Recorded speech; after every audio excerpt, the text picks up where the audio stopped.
Amables televidentes, arrancó el Telematutino 11. Gracias por permitirnos llegar a vuestros hogares. Muy buenos días a todos. Feliz miércoles, mitad de semana. Buenos días, Jacqueline Morel. Buenos días, Ramón. Buenos días, República Dominicana. Bienvenidos al programa en este miércoles 10 de diciembre. Como siempre, un gran placer que nos permitan hacerles compañía a esta hora de la mañana. Juntos comentaremos la actualidad, temas importantes del país y del mundo. Nos acompaña hoy el doctor Eduardo Klinker Pedida, economista y experto en geopolítica. Y en una segunda participación tendremos al maestro Dostin Muñoz de la Escuela de Filosofía de la UAS, artista visual, que nos hablará de una importante actividad. Señores, y Telesistema Dominicano Canal 11 está de fiesta en el día de hoy, desde ayer, celebrando a nuestra querida compañera Edith Febles, que fue objeto de un reconocimiento muy merecido de parte de Participación Ciudadana, donde se les reconoció su trayectoria ética, su compromiso con la integridad y la lucha contra la corrupción en sus 30 años de carrera. Fue una actividad tan bella, yo no sé si podemos compartir algunas imágenes, si me acompaña el señor director. Anoche en el Paraninfo de la Facultad de Ciencias Económicas de la Universidad Autónoma de Santo Domingo, repleto, a casa llena, con un gran público, felices todo de todas partes, de muchas partes del país. Fue el presidente de la República. Fue el presidente de la República, comenzando porque fue el presidente de la República, pero también importantes personalidades de la vida económica, social del país.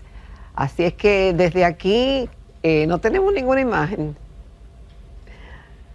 Bueno, en las redes de Telesistema están todos los detalles. Y en la prensa, y en los digitales. Mira, yo también me uno. Más que merecido ese reconocimiento. No todo el mundo puede hablar de integridad, de ética y tener una trayectoria como la de Edith Febles. No, y además haberlo demostrado a lo largo de muchos gobiernos, porque hay veces que hay gente que usted lo ve que critica la corrupción en un gobierno, pero en el otro caso hace silencio o se retira. En este caso ella ha mantenido continuidad. Señores, obviamente el caso obligado es el caso de Senasa, le llaman Cobra. Hay una sentencia del Tribunal Constitucional que prohíbe ponerle nombres, pero el Ministerio Público no ha hecho caso a eso. Se pospone, el juzgado de atención permanente del distrito lo pospuso para mañana jueves. Lo más probable es que mañana tampoco ese caso sea ya concluido, lo que es la medida de coerción contra el doctor Hassin y 10 imputados. La prensa ya está comenzando a dar detalles de personas que no están en el expediente como asistentes, como un señor Pablo Ostir Giraldo, que es una especie como de cobrador. Se habla de que una sola de las empresas dio 1.650 y pico millones de pesos. Esas son sumas que para la mayoría de los seres humanos es una suma que nos parece difícil, ¿no? Acostumbrar a manejar miles de pesos, habla de miles de millones. Y bueno, la prensa ya abunda en informaciones porque el expediente ya está a disposición del público y a disposición en las redes. Bueno, será muy difícil después de todo lo que ha ocurrido echar para atrás con todas estas acusaciones que se le hacen al doctor Santiago Hassin y a sus colaboradores en Senasa. Este es un caso, dicen que el de corrupción más grande que hemos tenido en el país, por los números que maneja. Perdón, y que me sorprende, porque yo pensé que el más grande era el de Hacienda. El de Hacienda, sí. El de Donald, el de José Ramón Peralta, el de Gonzalo Castillo, que se hablaba de 20.000 millones, este de 15.000. Hasta ahora. Hasta ahora. Pero sí han salido a relucir en la prensa regalos millonarios de jipetas de 6, 7 millones de pesos, relojes también de 7 y 8 millones de pesos, penthouse. Antes de llegar al cargo. Y muchas cosas más. Si esto fue inventado, porque todo el mundo es inocente hasta tanto se pruebe lo contrario, bueno, habrán que castigar también a quienes lo inventaron. Pero lo que se quiere es que se haga justicia. Sabemos que con el tema de la corrupción es un tema difícil, porque no es solamente que aquí no se castiga la corrupción, sino que en el mundo, y si uno se pone a ver país por país, es difícil, se rebajan las penas y muchísimas cosas más. Pero cuando se pensaba que el caso Odebrecht, que tuvo un impacto en todo los países de América Latina, menos en República Dominicana, como un caso enorme, grande. Estas cifras languidecen a los 3 cheles que significó Odebrecht en cierta forma. Odebrecht en términos del soborno, que fueron 78 millones de dólares, no se sabe cuánto fue la sobrevaloración de las obras. Bueno, pero aún así, Ramón, esto se queda, en cierta forma, lo de Odebrecht, en lo que se manejó hasta ese momento, se queda corto.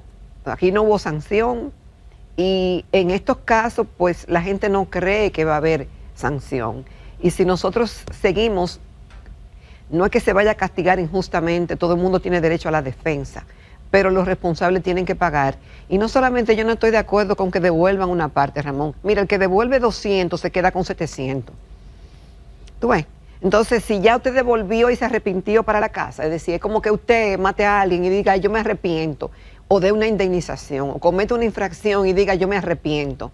Si vamos a ver eso, todo el mundo que comete un acto delictivo, que mata a alguien, que roba, se arrepiente después de haber cometido el hecho, pero eso lo exime de pagar su responsabilidad. Por eso, en el sistema penal norteamericano, usted da, usted habla, pero usted como quiera le toca cárcel. Tiene que cumplir, porque tiene que haber un ejemplo. No usted sale libremente como Mimilo. Mimilo entregó 800 millones y anda por ahí tranquilo, feliz y contento. Y otros de diferentes casos y de diferentes gobiernos, y andan por ahí en restaurantes, y son por ahí recaudadores, y están por ahí en los partidos políticos. Por eso, señores, no crean en la política ni en ningún partido, hasta ahora, que demuestren lo contrario. Obviamente. Porque critican y están llenos de gente que ni tiene visa para entrar a los Estados Unidos porque se la quitaron. Y porque no están presos, porque no hubo una justicia que los condenara. Entonces, de eso que estamos hablando. Y yo no sé cómo vamos a desentar este estiércolero en que vive la política dominicana. Mira, uno pensó que después de 4 o 5 casos de corrupción del gobierno pasado, en este gobierno no se presentaron casos de esa magnitud, porque se supone que la gente debe pensar que lo van a descubrir. Yo insisto en el mecanismo de prevención. Dice el Ministerio Público que lo que se instaló ahí fue desde el día siguiente de su toma de posesión esa estructura. Y uno se pregunta, pero bueno, ¿y los mecanismos de control y supervisión, la superintendencia de salud, la Contraloría de la República, el Consejo de la Seguridad Social, la unidad de ética? Ramón, ¿cómo es posible que esto sale? Porque primero lo denunció la Fuerza del Pueblo, luego la Asociación Médica y luego 2 periodistas investigadoras lograron papeles y documentos que esas otras instituciones no la tuvieron. Es más, el Ministerio Público le tuvo que pedir ayuda a la periodista investigadora. Denme material. Entonces, mientras no haya mecanismos de prevención, esto va a seguir. Mira, Ramón, porque yo te digo, donde no haya sanción es que va a seguir. Acuérdate que la ley de y contrataciones fue una ganancia en su momento, pero no sirvió, no ayudó. Primero, Jacqueline, que haya los mecanismos de prevención para que no se llegue a cuando hay un cadáver. Mira, aquí decía que en el gobierno del doctor Joaquín Balaguer, de que se hicieron 300 millonarios, pero eran cheles. Después llegó, cambió, y llegó el gobierno los gobiernos del PRD y los gobiernos del PRD. Quítale la inflación. Pero es que ahora languidece.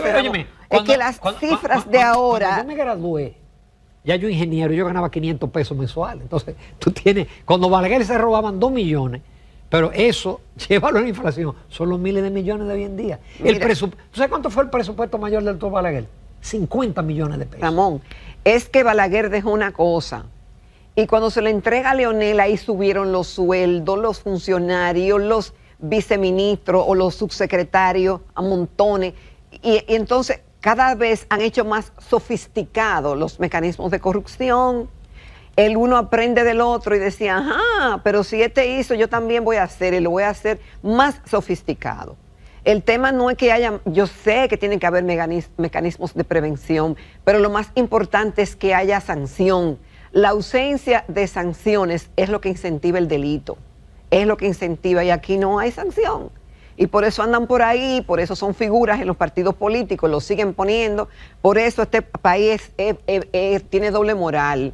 Les rinden honores y le hacen pleitesías en eventos públicos, en restaurantes, a personas que la justicia no lo condenó porque por excusas, que son instrumentos expedientes mal instrumentados, que si falló el Ministerio Público, que si falló la justicia. Siempre encuentran un padrino y se salen con la suya y andan por ahí. Y andan en marchas, gente que uno sabe que son reconocidos ladrones, y andan y hablando de corrupción y hablando de que lo hicieron mal, y ellos estaban. Entonces, óyeme, hasta que no haya sanción real, aquí va a seguir la corrupción. Este mismo caso, el principal implicado, ya en las redes están sacando, cuando él hablaba de la corrupción del PLD. Imagínate tú. Y su hija era de las abanderadas en la Marcha Verde y en la Plaza de la Bandera. Bueno. Porque el problema es, como decía Balaguer, cuando tú pones a Mandito en un carguito, el que maneja dinero, ahí es donde se prueba de verdad su honestidad. El que no ha manejado dinero no puede decir que es honesto. Pero esto, obviamente, debe de marcar un antes y un después. Porque, por ejemplo, aquí hubo una quiebra bancaria fraudulenta, para que se hizo una reforma financiera y se mejoró la regulación. Ramón, pero es que este país está tan mal que por decisión del gobierno se nombró una comisión de abogados notables para recuperar recursos. Y esos mismos abogados, que se supone que esos recursos eran de corrupción, de narcotráfico, de lo que tú quieras, o que andaban por ahí perdidos, se cambiaron de chaqueta y ahora van a defender a delincuentes. Sí. Los mismos abogados. Es decir, óyeme. Brincan la tablita. Brincan la tablita. Entonces, eso nos demuestra que mal, enfóquenme aquí si pueden, qué mal estamos como país. Y como que tenemos que vernos, porque aquí sufrimos de que si yo hago algo está bien, pero si lo hace el otro está mal. Y la gente tiene que darse cuenta de eso y apreciar las diferencias, y las hay. Pocas, pero entonces cuando uno ve que un mecanismo como este pudo hacerse 5 años, yo me pregunto, ¿cuántos cadáveres no habrá en los closets? ¿Cuántos casos más no habrá que están a la espera que un periodista empiece a hurgar? Lo dejo ahí. Para hoy está aplazado también el conocimiento de la orden de coerción a los implicados por homicidio involuntario en el caso de Estefora Joseph, que bueno, un periodista acucioso dijo que el colegio del instituto mencionado 80 veces en el expediente, pero el colegio ni su dirección ha sido tocada. Y también algo que yo comenté ayer, porque esos niños que la vieron en la piscina levantando la mano no hicieron nada. Debieron de ser interrogados o poner un psicólogo que se sentara con ellos. Dice la procuradora o la titular de la Dirección de Niños, Niñas y Adolescentes, la doctora Olga Diná Llaverías, que está muchísimas veces en el programa, sí, que buenísima, aplicada todo el peso de la ley, pero si mal no recuerdo, en el caso de homicidio involuntario, la pena máxima es 3 años. Y ellos lo que están acusadas es de homicidio involuntario. Finalmente, un poquito de economía, señores. Ya el Banco Central dio a conocer la inflación a noviembre, que fue de 4.81%. Todavía es bajita. En el año 12 el Banco Central adoptó lo que se llama las metas de inflación. Entre 4 más menos 1. Es decir, la inflación está entre 3 y 5. Y el Banco Central, hasta el año 20, cuando vino la pandemia, exitosamente logró esos resultados. En el 23 no. Entonces 4.81 está pegadito del 5. Ese número, no hay un número similar hasta agosto del año 2023. Pero en el caso de los alimentos y bebidas no alcohólicas, la inflación es de 8.7%. Por eso es el grito al cielo de los consumidores, porque eso es el doble de la meta. Esperemos que esto se controle. Yo pienso que esto es parte, eso no es la tormenta, porque eso viene subiendo. Para mí, esto es consecuencia de la inestabilidad del tipo de cambio y que los comerciantes ajustan en función del tipo de cambio. Bueno, Ramón, para América Latina y el Caribe, la situación de la inflación es mixta, según el Fondo Monetario Internacional y según la CEPAL.